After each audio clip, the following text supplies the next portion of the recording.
do you usually reflect on your year by the end of the year, or do you just focus? Are you one of those people that just focus on the new year?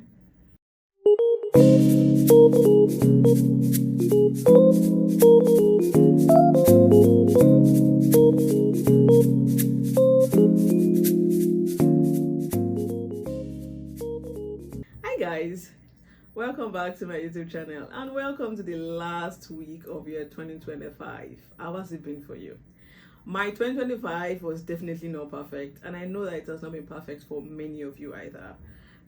So do you usually reflect on your year by the end of the year, or do you just focus? Are you one of those people that just focus on the new year? Personally, I've realized that taking stock of the year helps me acknowledge even the very small wins. So if this is your cup of tea, let's dive in together. I prepared a couple of questions, that we can all reflect on together.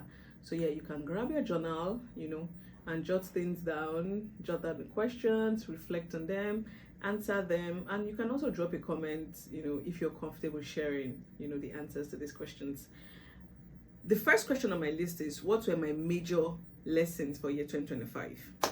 Lesson 1 for me is focus on things that you can control. Focus on things that are within your control. Because, what does worrying do? Right? For the most part of this year, I was worrying over things I could not even control. And if you're worrying without action, it really doesn't lead anywhere. Sometimes it even compounds your challenges, because now you have to deal with, health challenges alongside whatever it is that you're dealing with, right? So focus on what you can do, focus on things that you can actually control, focus on things that you can actually influence. For example, for this year, I had quite lofty plans for my career, right? I was pursuing certain milestones, and I knew that for me to achieve that, it was not going to be, it might not happen automatically. So I set out to, actually meet this goal by, writing exams, interviewing, going for seminars, basically just doing everything that, I could do. Unfortunately, I still did not achieve my aim. But something that I realized was that I was still able to grow through that process, because now that process gave me a bit more exposure, from networking. I met like colleagues in other countries. I was able to share ideas with them. I became more knowledgeable in my field. I became more confident generally. So I would not totally say that, I lost. So even though the main aim was not achieved, I still grew through the process. And now I'm just hopeful that 2026 will be better for me. The second lesson for me is to live fully. Live fully, because death is rude. I lost a couple of people this year, and it just highlighted to me how important it was to live fully on your own terms.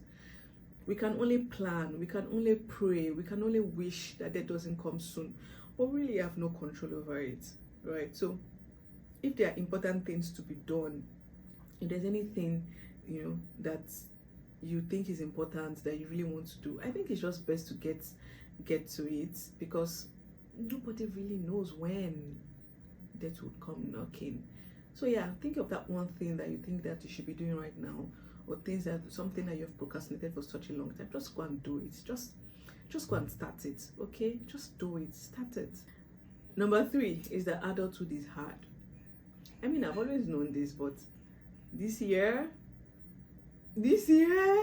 oh no, I experienced it. It's also highlighted this year, for me. I've realized that it's just best to give people grace. Like, it's hard for everybody, right? So don't undermine other people's experiences. Don't undermine other people's challenges. They might not even share, because how many people do you really want to go around telling your problems to? So we kind of all have our fair share of what we're dealing with, and even if you don't know people's stories, right, let it be just normal for you to give people grace. So it could be family, friends, strangers. Just give them grace. This adulthood is kicking everybody's ass. The second question is, what made me the happiest this year? That one.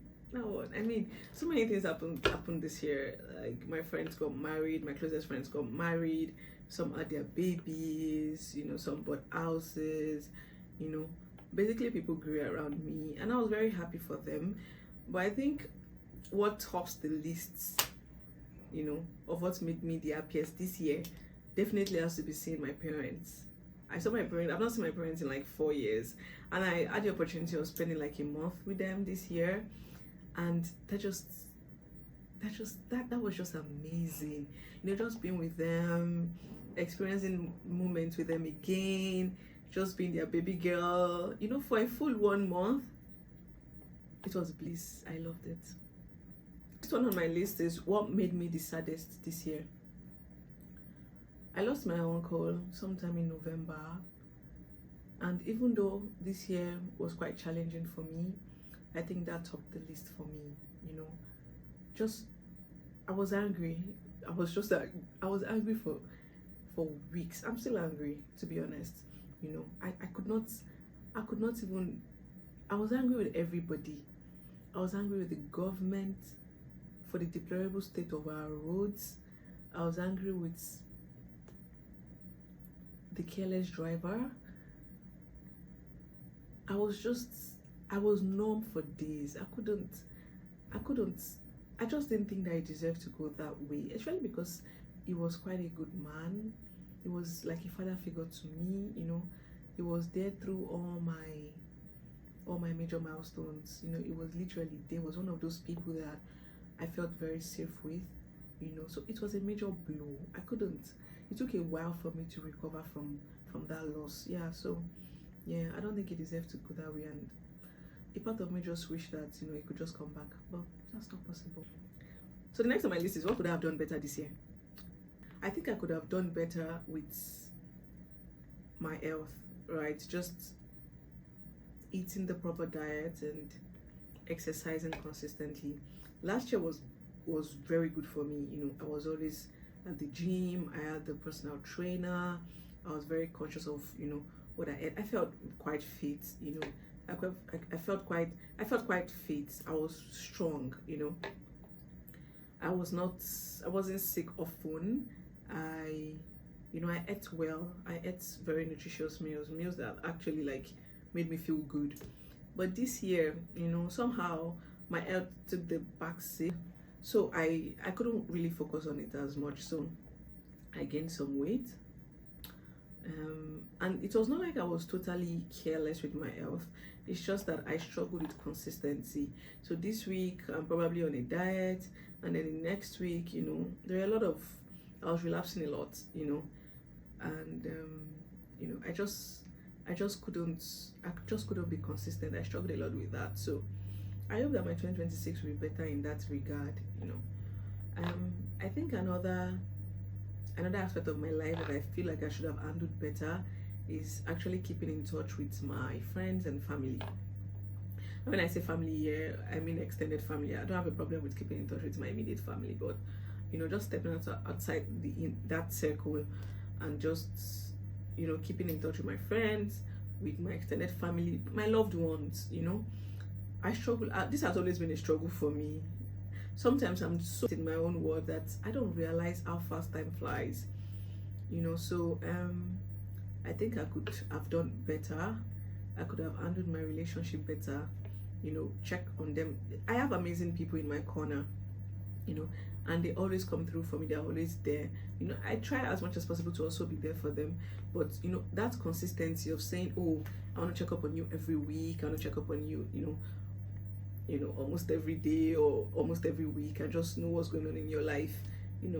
I hope that 2026 is better for me in that regard, because I genuinely care about them. So why not? So my next question is, what am I most proud of this year? I would say my resilience. Because ladies and gentlemen, this year was challenging. I saw shaggy, but each time that I received a blow, I didn't stay down for too long. What am I saying? Sometimes I stayed down for very long stretches of time, but the thing with me is I would always stand up, because we don't give up here. We don't give up here. We try again and again and again and again. So yeah, my resilience, that made me, I mean, I'm just proud of myself that I'm still here, still standing, still trying, still thriving. I think it's enough to make me proud of myself. So I don't want to make this video too long. I just wanted to highlight on these 5 major questions, which I also think that can be helpful for you. So I'm going to stop here. As for you, my dear viewer, even this year, was quite challenging, it didn't go as planned. Please don't beat yourself up too much. There's just some things that are just outside our control, and we need to acknowledge that, right? There's really nothing that we can do about it, So this year is coming to an end. Just focus on the next year, and make your plans for the following year with the hope that, things will be better in year 2026. Thank you so much for sticking around. Let me know in the comment section, what's the major highlight of this year? Tell me in the comment section, and see you next time. Toodles.